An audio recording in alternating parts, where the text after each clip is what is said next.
بسم اللہ الرحمن الرحیم۔ السلام علیکم ناظرین، آپ دیکھ رہے کلیم کیسرانی۔ غزوہ خندق میں مسلمانوں کو 3 بڑے خطرات کا سامنا تھا۔ ایک قریش مکہ، دوسرا بنو غطفان اور تیسرا مدینہ میں یہودیوں کا قبیلہ بنو قریظہ تھا۔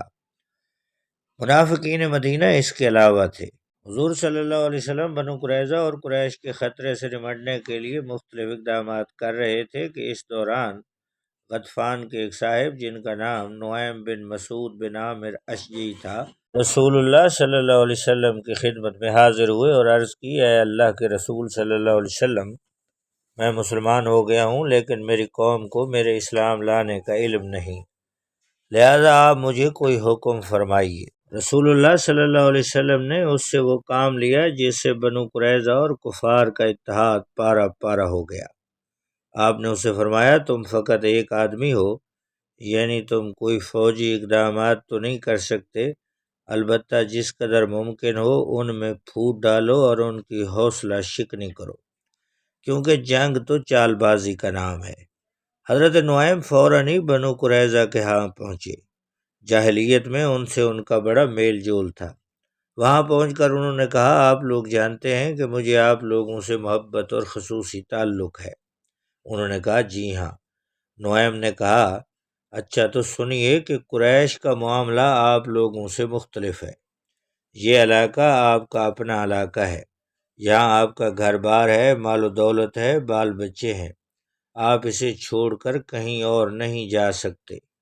مگر قریش و غطفان محمد صلی اللہ علیہ وسلم سے جنگ کرنے آئے تو آپ نے محمد صلی اللہ علیہ وسلم کے خلاف ان کا ساتھ دیا۔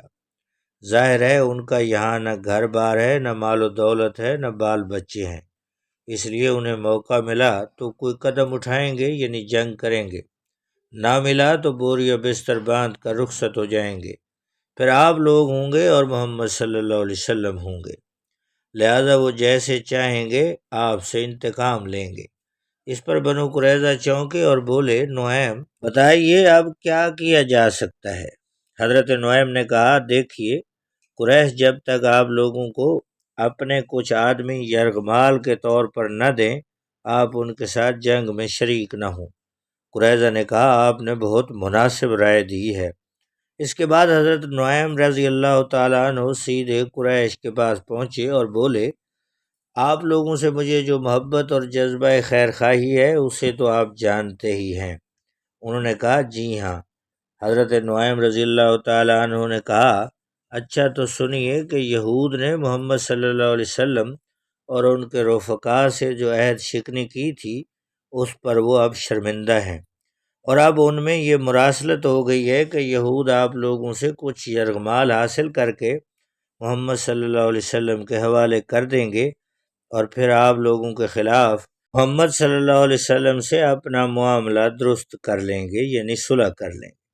لہذا اگر وہ یرغمال بنانے کے لیے کسی کو طلب کریں تو آپ ہرگز نہ دینا، کیونکہ وہ رسول اللہ سے ملے ہوئے ہیں۔ اس کے بعد غطفان کے پاس بھی جا کر یہی بات دہرائی اور ان کے بھی کان کھڑے ہو گئے۔ اس کے بعد جمعہ اور سنیچر یعنی ہفتہ کی درمیانی رات کو قریش نے یہود کے پاس یہ پیغام بھیجا کہ ہمارا قیام کسی سازگار اور موزوں جگہ پر نہیں ہے، ہمارے گھوڑے اور اونٹ مر رہے ہیں، لہذا ادھر سے آپ لوگ اور ادھر سے ہم لوگ اٹھیں اور محمد صلی اللہ علیہ وسلم پر حملہ کر دیں۔ لیکن یہود نے جواب میں کہلا بھیجا کہ آج ہفتہ کا دن ہے، اور آپ جانتے ہیں کہ ہم سے پہلے جن لوگوں نے اس دن کے بارے میں حکم شریعت کی خلاف ورزی کی تھی انہیں کیسے عذاب سے دوچار ہونا پڑا تھا، کیونکہ ہفتہ کے دن یہود کے لیے جنگ کرنا جائز نہیں۔ علاوہ ازیں آپ لوگ جب تک اپنے کچھ آدمی ہمیں بطور یرغمال نہ دے دیں ہم لڑائی میں شریک نہ ہوں گے۔ قاصد جب یہ جواب لے کر واپس آئے تو قریش اور غطفان نے کہا، واللہ نعیم نے سچ ہی کہا تھا۔ چنانچہ انہوں نے یہود کو کہلا بھیجا کہ اللہ کی قسم ہم آپ کو کوئی آدمی نہ دیں گے، بس آپ لوگ ہمارے ساتھ ہی نکل پڑیں اور دونوں طرف سے محمد صلی اللہ علیہ وسلم پر حلہ بول دیا جائے۔ یہ سن کر قریظہ نے مل کر کہا، واللہ نعیم نے تو ہم سے سچ ہی کہا تھا۔ اس طرح دونوں فریق کا اعتماد ایک دوسرے سے اٹھ گیا اور ان کی صفوں میں پھوٹ پڑ گئی، اور ان کے حوصلے ٹوٹ گئے۔ سبحان اللہ ناظرین، آپ نے دیکھا کہ رسول اللہ صلی اللہ علیہ وسلم نے ایک نو مسلم صحابی کے ذریعے کس طرح ان کے اتحاد کو توڑوا دیا۔ یہ تھی آج کی ویڈیو۔ نئے دوستوں سے گزارش ہے ہمارے چینل کو سبسکرائب کریں، بیل آئیکن کو پریس کریں۔ اللہ حافظ۔